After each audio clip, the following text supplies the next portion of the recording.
അതെന്റെ വ്യക്തിപരമായ കാര്യമാണ്. വ്യക്തിപരമായ കാര്യങ്ങൾ പിന്നെ എങ്ങനെ ഇത്ര പബ്ലിക്കായി ശ്യാം? എവിടെയോ കിടന്ന ഞാൻ പോലും അതിലൊരു ഭാഗഭാക്കായില്ലേ?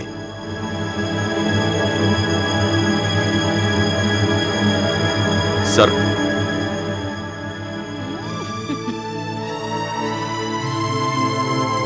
ശരിക്കും വ്യക്തിപരമായി ഒരു ചോദ്യം കൂടി ചോദിക്കട്ടെ?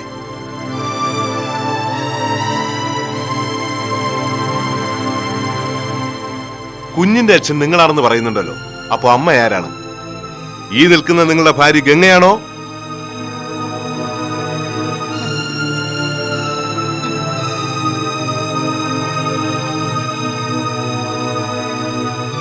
മൈക്കിൾ കാട്ടൂക്കാരന്റെ ഭാര്യ ക്ലാരയാണോ?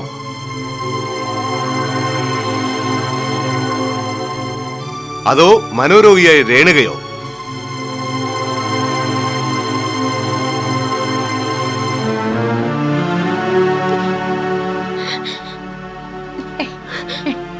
ചുമ്മാരി.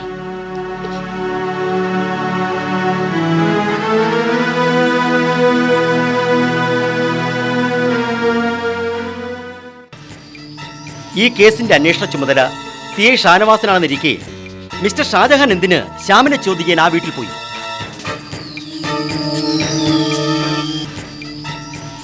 സാർ, അത് ഒന്നും പറയണമെന്നില്ല.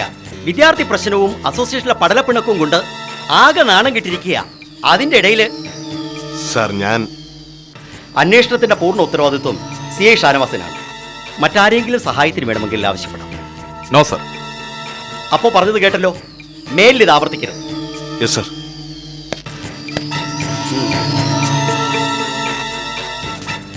I am really sorry sir. It's all right. താനത് കാര്യമാക്കണ്ട.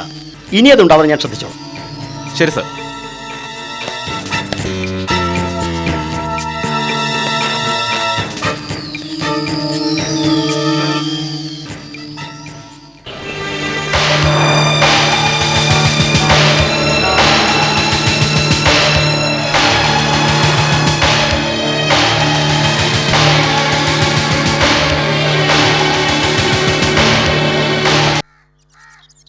വയറ്റിളക്കം പിടിച്ചാലും ചീത്ത മുഴുവൻ എനിക്കാ. തെരുവി കിടന്ന് തെണ്ടേണ്ടേനെയൊക്കെ പിടിച്ച് ഇവിടെ കൊണ്ടിട്ട് 4 നേരം ആഹാരം കൊടുത്താ പിന്നെ കാല് വഴി തൂറാതിരിക്കോ? അതിനൊക്കെ കുറ്റം എനിക്കാ.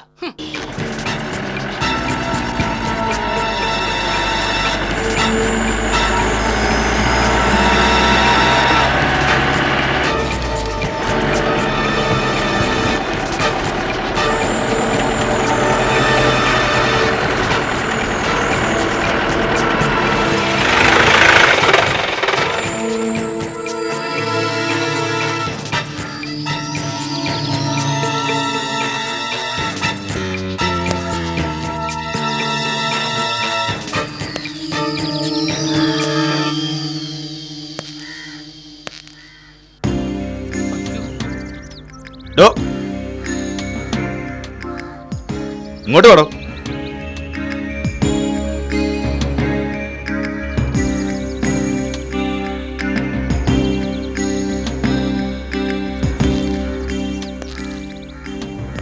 തന്റെ പേരെന്താ?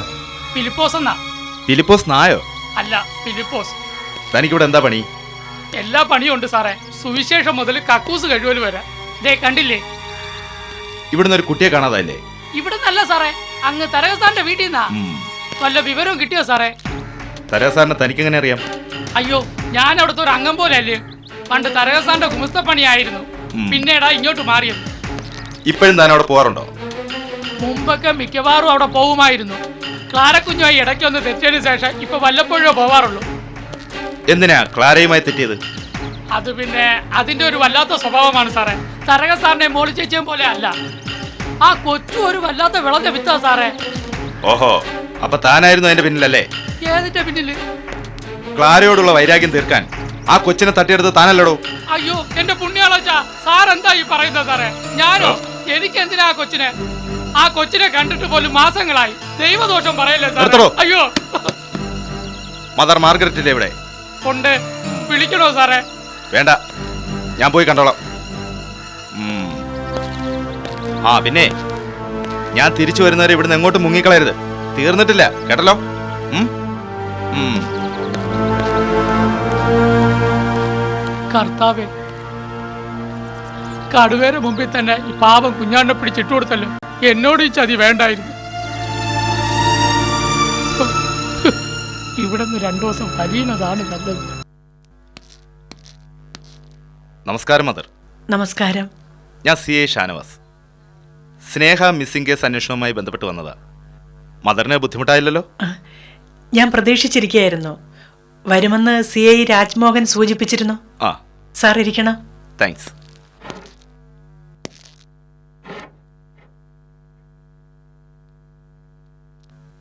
സ്നേഹമോളെക്കുറിച്ച് എന്തെങ്കിലും വിവരം കിട്ടിയോ സാർ?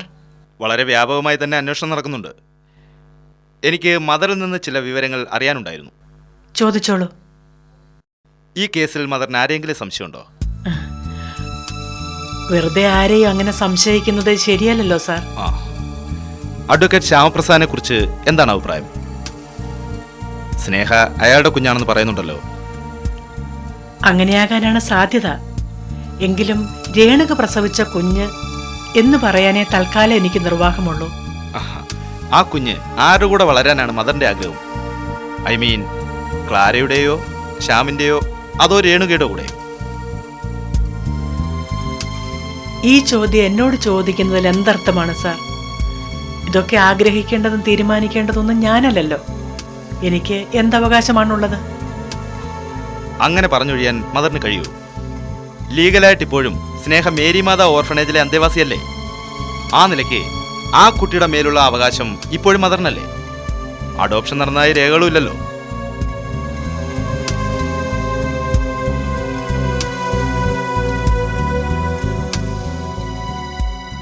അതോ അങ്ങനെ വല്ലതും നടന്നിട്ടുണ്ടോ? ഇല്ല. രേഖാമൂലം അഡോപ്ഷൻ നടന്നിട്ടില്ലാത്ത സാഹചര്യത്തിൽ അനാഥാലയത്തിൽ നിന്നൊരു കുട്ടിയെ മറ്റൊരാളെ വളർത്താൻ ഏൽപ്പിച്ചതിൽ എന്തെങ്കിലും ഔചിത്യമുണ്ടോ മദർ? ക്ലാര ഈ സ്ഥാപനത്തിൽ പ്രവർത്തിച്ചിരുന്നവളാണ്. സഭയിൽ നിന്ന് എതിർപ്പുകളൊന്നും ഉണ്ടായിരുന്നതുമില്ല. അതുകൊണ്ടാണ് അന്നങ്ങനെ സംഭവിച്ചത്. പിന്നെ സാഹചര്യങ്ങളുടെ ചില സമ്മർദ്ദങ്ങൾ കൂടി ഉണ്ടായിരുന്നു എന്ന് വേണം പറയാൻ. എന്ന് പറഞ്ഞാൽ? തന്റെ കുഞ്ഞ് നഷ്ടപ്പെട്ട ദുഃഖത്തിൽ കഴിയുന്ന ആ സാഹചര്യത്തിലാണ് ക്ലാരയ്ക്ക് സ്നേഹയെ കിട്ടുന്നത്. ക്ലാരയ്ക്ക് പിന്നെ എല്ലാ സ്നേഹയായിരുന്നു. തന്റെ കുഞ്ഞ് മരിച്ചിട്ടില്ലെന്ന് പോലും അവൾ വിശ്വസിച്ചു. ആ കുഞ്ഞിന്റെ സ്ഥാനത്താണ് ക്ലാര സ്നേഹയെ കണ്ടത്. അതുകൊണ്ടാണോ സ്നേഹ ശ്യാമിന്റെ കുഞ്ഞാണെന്നുള്ള കാര്യം ഇത്രയും കാലം മറച്ചു വെച്ചത്? അത് ബോധപൂർവം ആയിരുന്നില്ല. ക്ഷമിക്കണം മദർ, എനിക്കത് വിശ്വസിക്കാൻ അല്പം ബുദ്ധിമുട്ടുണ്ട്. മദർ ക്ലാരയെ സ്വന്തം മകളെ പോലെയാണ് കണ്ടിരുന്നത്. ക്ലാര തിരിച്ചും. അതുകൊണ്ട് തന്നെ ക്ലാര ദുഃഖിക്കരുതെന്ന് മദറും ആഗ്രഹിച്ചു.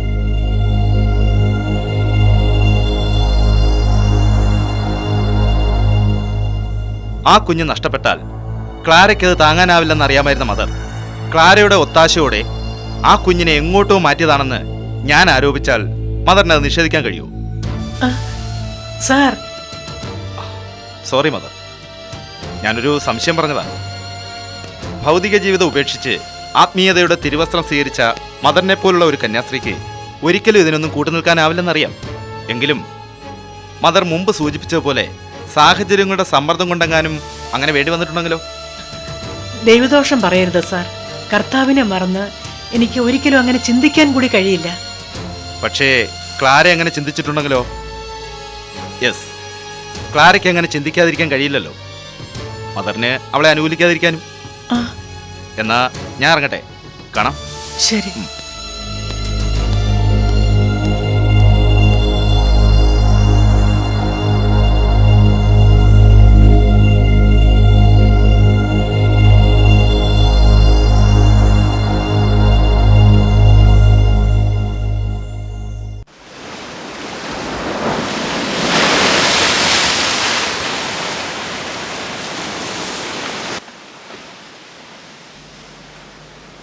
എൻ്റെ മകളെപ്പോലെ തന്നെ താനും എന്നെ സംശയിക്കുകയാണ് അല്ലേടോ? അവൾ പറഞ്ഞത് താനും കേട്ടല്ലോ. വത്സല ശിഷ്യന് വേണ്ടി സ്നേഹമോളെ തട്ടിയെടുത്ത് ഞാൻ തന്നു. അതിലെന്തെങ്കിലും കഴമ്പുണ്ടോ എന്ന് പറഞ്ഞതുപോലെ തന്നെ താനും എന്നെ സംശയിക്കുന്നത്. പിന്നെ ഞാൻ ആരെയാണ് സാർ വിശ്വസിക്കേണ്ടത്? ശരിയാണ്. താൻ എന്നെ സംശയിക്കുന്നതിൽ തെറ്റൊന്നും പറയാൻ പറ്റില്ല. സ്നേഹ തൻ്റെ കുഞ്ഞാണെന്നറിഞ്ഞിട്ടും സ്വന്തം മകൾക്ക് വേണ്ടി ഞാനത് ഒളിച്ചു വെച്ചില്ലേ? സ്നേഹയെ നഷ്ടപ്പെട്ടാൽ മകൾ ആത്മഹത്യ ചെയ്യുമെന്ന് കരുതി വേണമെങ്കിൽ എനിക്കത് ചെയ്യാം, അല്ലേടൂ? സോറി സാർ, അപ്പോഴത്തെ വിഷമത്തിന് ഞാൻ എന്തെങ്കിലും പറഞ്ഞു എന്ന് കരുതി. ഇല്ല സാർ, സാറിന് എനിക്ക് ഒരിക്കലും സംശയിക്കാൻ കഴിയില്ല. പക്ഷെ ഒരു കാര്യം ഉറപ്പാ, ക്ലാരി അറിയാതെ ഒന്നും സംഭവിക്കില്ല. ശ്യാം, അവിടെയും തനിക്ക് തെറ്റ് പറ്റാനാണ് സാധ്യത. കുഞ്ഞിനു വേണ്ടി അവൾ തന്നോട് കലഹിച്ചിട്ടുണ്ടെന്നുള്ള നേരാണ്. പക്ഷേ അതിനുവേണ്ടി അവൾ ഇങ്ങനെ ചെയ്യുമെന്ന് വിശ്വസിക്കാൻ എനിക്കൊരല്പം പ്രയാസമുണ്ട്. മദറിന്റെ സഹായത്തോടെ അവരുടെ മറ്റേതെങ്കിലും ഒരു ഓർഫനേജിലേക്ക് വേണമെങ്കിൽ സ്നേഹം മാറ്റാവുന്നല്ലേ ഉള്ളൂ. മൈക്കലിനോടൊപ്പം ജർമ്മനിയിലേക്കുള്ള യാത്രയിൽ ആരും അറിയാതെ എന്റെ കുഞ്ഞിനെ അവർ കൊണ്ടുപോവുകയും ചെയ്യാമല്ലോ. മദർ അതിന് കൂട്ടു നിൽക്കുമെന്ന് ശ്യാമിന് തോന്നുന്നുണ്ടോ? No, never. ഒരിക്കലും മദർ അതിന് തയ്യാറാവില്ല. പിന്നെ എന്റെ കുഞ്ഞ് എവിടേക്ക് പോകാനാണ് സാർ? അതേക്കുറിച്ചാണോ നമ്മൾ ഗൗരവമായിട്ട് ചിന്തിക്കേണ്ടത്. അല്ലാതെ പരസ്പരം പഴിചാരിക്കൊണ്ട് കെട്ടിയിട്ട മാടിനെ പോലെ ഇങ്ങനെ കുറ്റിക്ക് ചുറ്റും കിടന്ന് കറങ്ങിയിട്ട് യാതൊരു കാര്യവുമില്ല. യഥാർത്ഥ കുറ്റവാളി രക്ഷപ്പെടാനേ അത് ഉപകരിക്കൂ. സാർ എന്താ ഉദ്ദേശിക്കുന്നത്? അല്ല, നമ്മൾ എത്രയോ കിഡ്നാപ്പിംഗ് കേസിൽ കേട്ടിരിക്കുന്നു, എത്രയോ എണ്ണോ അറ്റൻഡ് ചെയ്തിരിക്കുന്നു. നമുക്ക് ആ വഴിക്കൊന്ന് ചിന്തിച്ചു നോക്കിയാലോ? സാധ്യത കൂടുതലും അതിനാണ് ശ്യാം. അല്ലെങ്കിൽ പോലീസ് ഇത്രയൊക്കെ അരിച്ചു പെറുക്കിയിട്ടും ഒരു ചെറിയ സൂചന പോലും കണ്ടെത്താൻ കഴിഞ്ഞില്ലല്ലോ. സാറ് പറയുന്ന പോലെയാണെങ്കിൽ കിഡ്നാപ്പ് ചെയ്തവർ ഇതിനോടകം അവരുടെ ഡിമാൻഡ്സ് അറിയിക്കുമായിരുന്നില്ലേ? ബുദ്ധിയുള്ള ക്രിമിനൽസെ അത്ര പെട്ടെന്നൊന്നും എടുത്ത് ചാടില്ലല്ലോ. അന്വേഷണത്തിന്റെ മറ്റു ആദ്യത്തെ ചൂടൊന്ന് ആറാൻ അവർ വെയിറ്റ് ചെയ്യുകയാണെങ്കിലോ? അങ്ങനെയാണെങ്കിൽ എന്റെ കുഞ്ഞ് അവളാകെ തകർന്നു പോയിട്ടുണ്ടാവില്ലേ സാർ? ശ്യാം, ധൈര്യം കളയരുത്. എങ്ങനെയും നമ്മൾ പിടിച്ചു നിൽക്കണം. ആവേശം അപകടം വിളിച്ചു വരുത്താനും ഉപകരിക്കൂ. നമ്മൾ പിന്നെ എന്ത് ചെയ്യണം സാർ? ഞാൻ പറഞ്ഞല്ലോ, വെയിറ്റ് ചെയ്യണം. എങ്ങനെയാണ് സാർ? എത്രയെന്ന് കരുതിയ ഇങ്ങനെ? ശ്യാമിന് മാത്രമേ വിഷമമുള്ളൂ എന്നാണോ?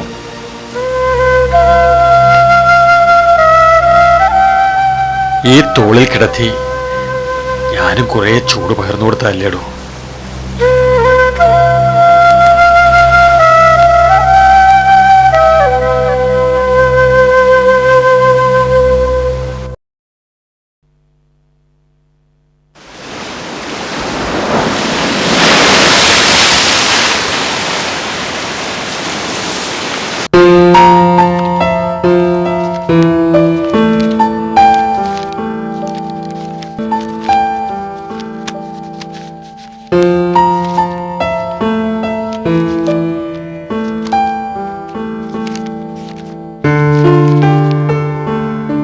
തരൻ സാർ എത്തിയോ?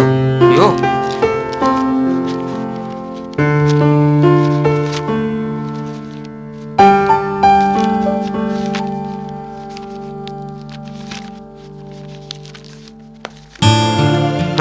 സാറായിരുന്നു. വരണം സാറേ, ഇരിക്കണം സാർ. ഞാൻ വിചാരിച്ചു തരകൻ സാറായിരിക്കും.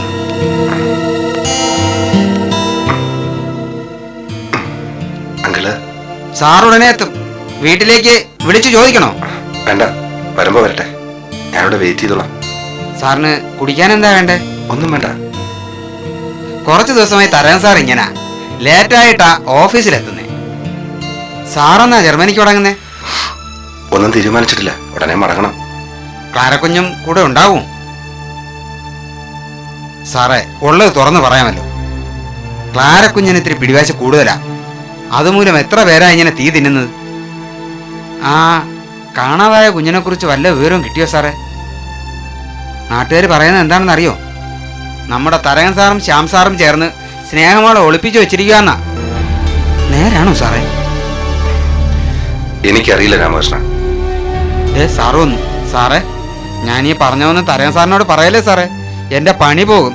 ചതിക്കല്ലേ സാറേ?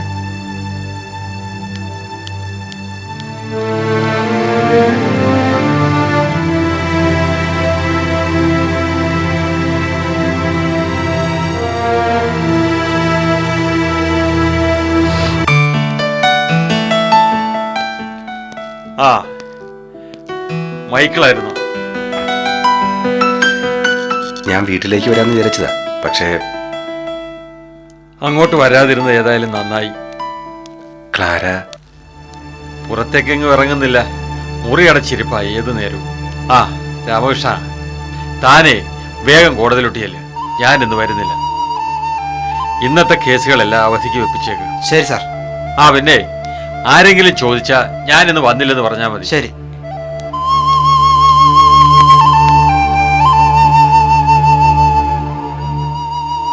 താനും ഇപ്പോ എന്നെ ശപിക്കുന്നുണ്ടാകും അല്ലേടോ? ശപിക്കപ്പെട്ട ജന്മം എന്റേതല്ലേ അങ്കിൾ? എല്ലാം ഒന്ന് ശാന്തമായെന്ന് തോന്നിയപ്പോ വീണ്ടും ഒരു പൊട്ടിത്തെറി. എല്ലാം തകർന്നടിയുന്നത് പോലെ. പ്രതീക്ഷകളും കണക്കൂടുകളും എല്ലാം എല്ലാം എല്ലാം. അല്ല മൈക്കിൾ, തകർന്നു പോയത് എൻ്റെ ജീവിതമാണ്. പ്രൊഫഷണൽ രംഗത്ത് ഞാൻ നേടിയെടുത്ത സത്യസന്ധത, പ്രശസ്തി ഒക്കെ നഷ്ടപ്പെട്ടു പോയില്ലേ? കോടതിയുടെ പടി ചവിട്ടാൻ പോലും ഇന്ന് എനിക്കാവുന്നില്ലടോ. എന്തിനേറെ, സ്വന്തം മകളുടെ അടുത്തു പോലും നിരപരാധിത്വം തെളിയിക്കാൻ കഴിയാത്ത ഒരച്ഛൻ്റെ ദുർവിധി താനൊന്ന് ആലോചിച്ചു നോക്കിയേ.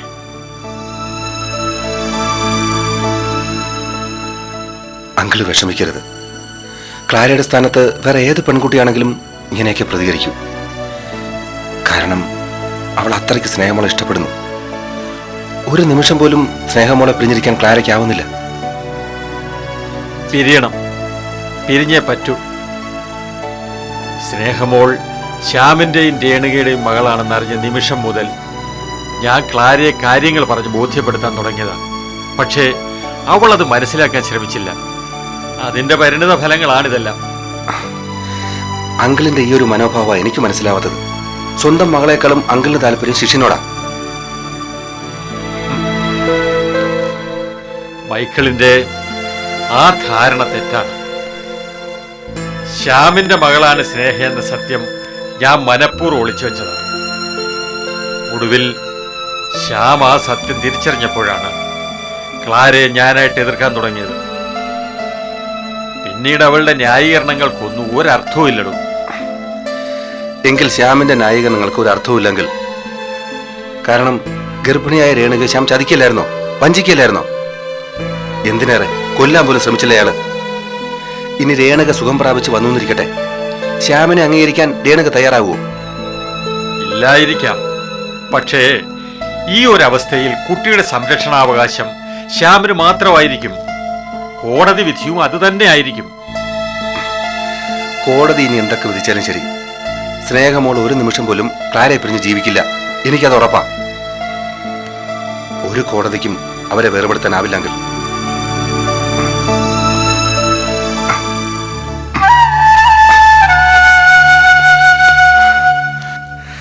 പാൽമണം പോലും മാറാത്തൊരു പിഞ്ചു കുഞ്ഞിനെ എറിഞ്ഞുടച്ച ക്രൂരനായ അച്ഛനാണ് ഞാൻ. ക്ലാരയുടെ ജീവിതം തകർന്നതും ഞാൻ മൂലമാണ്. അതിന് ദൈവം എന്നെ ഒരുപാട് ശിക്ഷിച്ചു. ജർമ്മനിയിലെ മെട്രോപൊളിറ്റൻ ഹോസ്പിറ്റലിൽ മരണം കാത്തു കിടക്കുമ്പോഴും എന്റെ മനസ്സിൽ ഒന്നേ ശേഷിച്ചുള്ളൂ: ക്ലാരയെ ഒന്ന് കാണണം, മാപ്പ് ചോദിക്കണം. ഓ, ദൈവം അതിനെന്നെ അനുവദിച്ചല്ലോ, അത് മതി. ഓരോ ദിവസം കഴിയും തോറും വീണ്ടും എന്റെ മനസ്സിൽ ജീവിതം തളരിടാൻ തുടങ്ങിയതാ. ക്ലാരയ്ക്ക് വേണ്ടി ഞാൻ എന്ത് സഹിക്കാൻ തയ്യാറായതാ. അങ്കിളും എന്നെ ഒരുപാട് പ്രോത്സാഹിപ്പിച്ചു. ക്ലാരയെ നേരിൽ കണ്ട് സംസാരിക്കാനുള്ള അവസരം പോലും അങ്കിളായിട്ട് എനിക്ക് ഒരുക്കി തന്നിട്ടുണ്ട്. എനിക്കറിയാം, ഒന്നും ആശിക്കാനും മോഹിക്കാനും ഉള്ള യോഗ്യത എനിക്കില്ല. എങ്കിലും വീണ്ടും ഞാൻ ഒരുപാട് മോഹിച്ചു പോയി, ആശിച്ചു പോയെങ്കിൽ. എന്നിട്ട് ഒടുവിൽ അങ്കിളായിട്ട് തന്നെ അതിന് തടസ്സം നിന്നു. സ്നേഹയുമായി ജർമ്മനിക്ക് പോകാൻ അങ്കിൾ ഞങ്ങളെ അനുവദിച്ചില്ല. Michael please try to understand me. I can ഒക്കെ എൻ്റെ വിധിയാണെങ്കിൽ. പക്ഷേ ഇപ്പോഴെൻ്റെ മനസ്സിൽ ഒന്നു മാത്രമേ ഉള്ളൂ, ക്ലാര. അവൾ ദുഃഖിക്കരുത്. ഏതു വിധേനയും സ്നേഹമോളെ കണ്ടെത്തി ക്ലാരയ്ക്ക് മുമ്പിൽ എത്തിച്ചേ പറ്റൂ.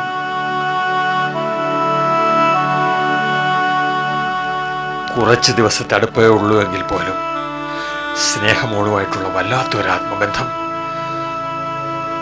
അതെന്നെ ദുഃഖിപ്പിക്കുന്നുണ്ട് മൈക്കിൾ. അവളെ ഞാൻ എവിടെ പോയി അന്വേഷിക്കാനാണോ ഇനി? സ്നേഹമോളുടെ മിസ്സിങ്ങിന് പിന്നിൽ അഡ്വക്കേറ്റ് ശ്യാമപ്രസാദ് അല്ലേ? അതും അങ്കിളിന്റെ അറിവോടെ. നോ മൈക്കിൾ, താനും എന്നെ അവിശ്വസിക്കുകയാണോ? റിയലി എനിക്കറിയില്ലടോ. സ്നേഹമോൾ എവിടെയാണെന്ന് എനിക്കറിയില്ല.